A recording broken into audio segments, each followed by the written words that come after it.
We have been keeping our eyes on the developing conflict between Israel and Iran. Now at the center of it all, the involvement of the U.S. So what does that mean moving forward? Well, I'm joined now by Matt Lease. He teaches political science at SIC. Professor Lease, welcome to the show today. Glad to be here. Well, and it's really great that we have a political expert on hand to kind of walk us through what some of these actions between the countries mean.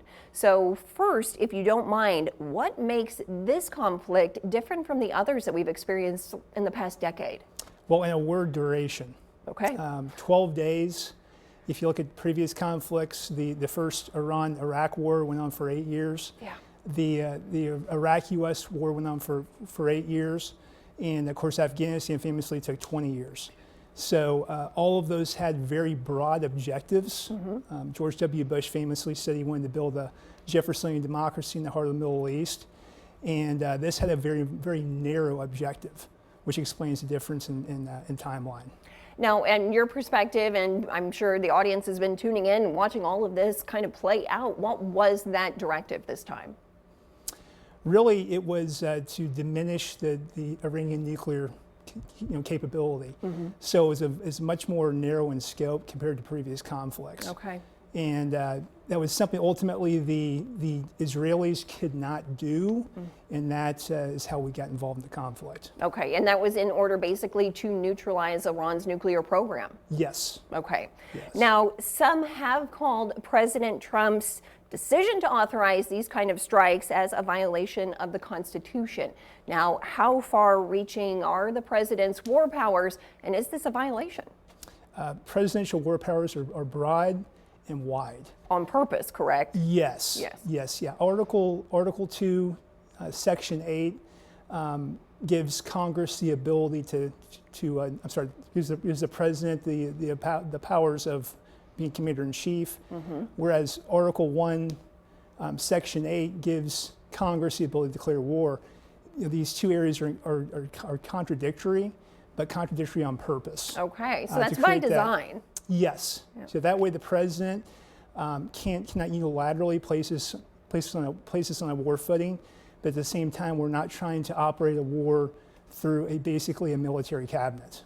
Okay, so that way, I mean, that's not a very fluid war if every single initiative has to be approved. Is that kind of the... Well, you can imagine trying to conduct a war with 435 people in the House and 100 members in the Senate. So the founders wanted basically the president to be able to take swift action if necessary, but you also have that congressional check on that power as well. Okay, and kind of keep things reined in. Yes. All right. Well, what does the nature of this conflict happen to say about the president's foreign policies? He was, came in on the platform of president of peace. So. Yeah, he's not a conventional Republican. No. He famously called the war in Iraq the quote-unquote dumbest thing this country's ever done. He's not an interventionist. That's for certain. One of the first things he did was pull us out of the Paris Accords. But he's also, some thought he would be a neo-isolationist, using American first language. Right. He's also not that.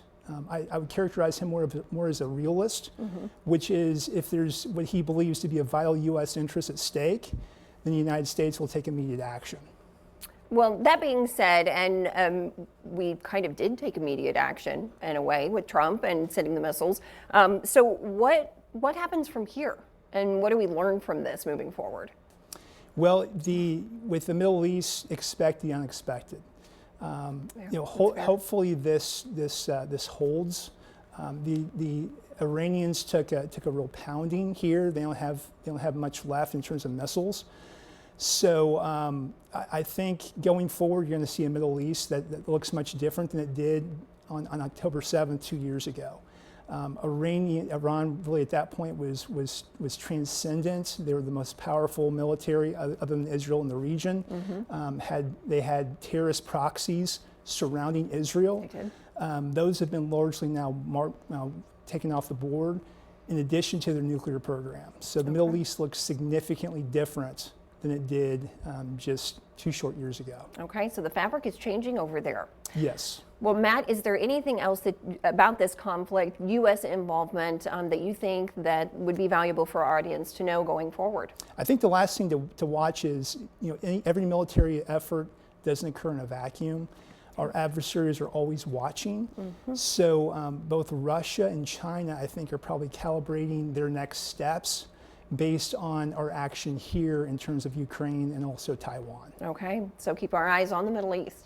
Yes. All right. Thank you, Matt. Thank you for lending us your political expertise on the show today. It's always a pleasure. And we appreciate the breakdown.